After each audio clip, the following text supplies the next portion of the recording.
All right, so I'm getting ready to...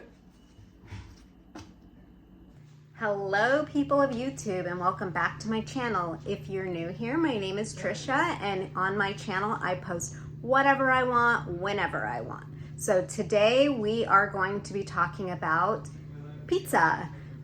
So we're trying a couple of new things. First thing that's new is I'm using my sourdough dough as pizza crust, and then we're gonna take it outdoors to our new pizza oven, and we're gonna make pizzas.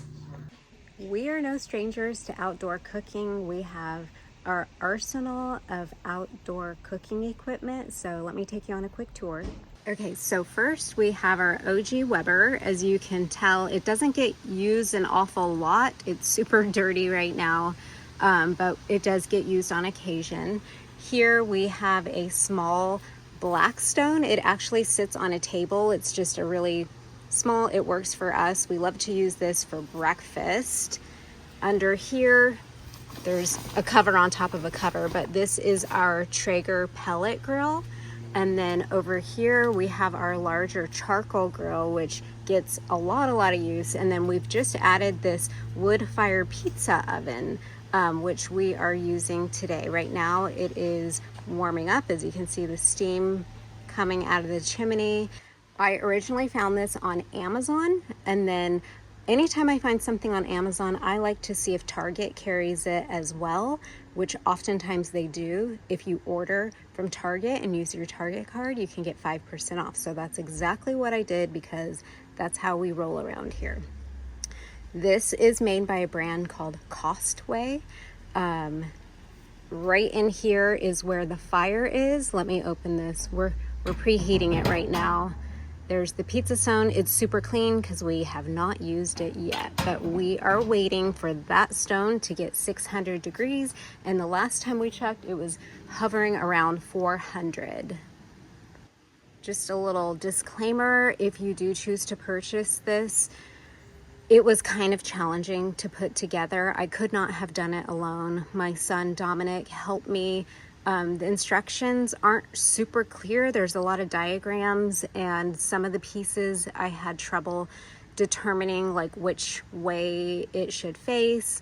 But he said that his Lego building from his childhood really helped him when it came to like the way things should face, and it felt kind of like a puzzle. But we made a great team, and we put this thing together maybe in an hour and a half.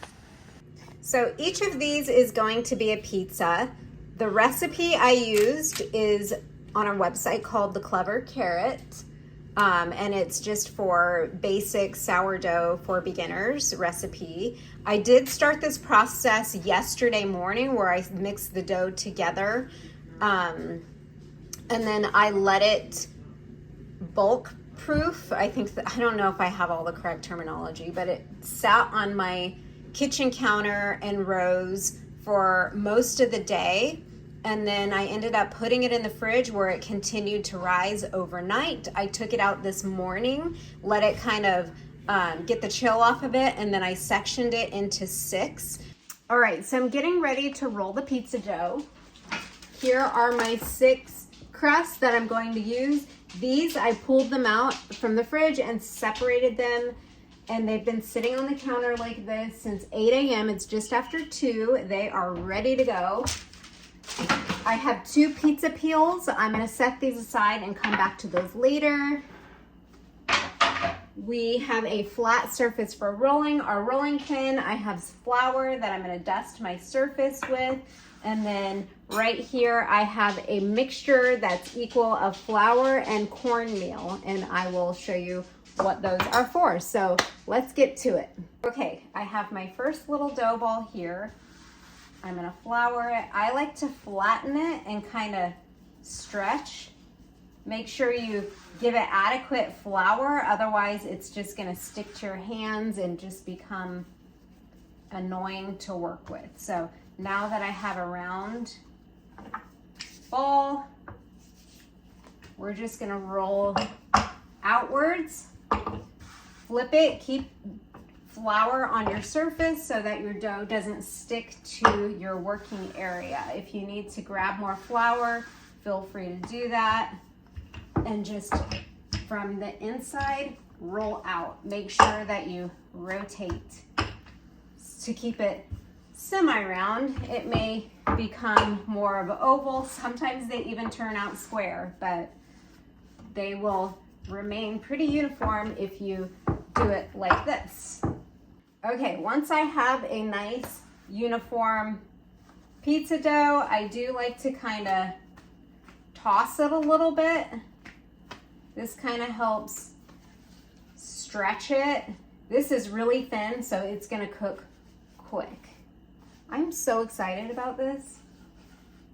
All right, so let me show you what we're gonna do next. I have the first pizza peel here. I am just gonna get some of this flour cornmeal mixture, and that might even be too much.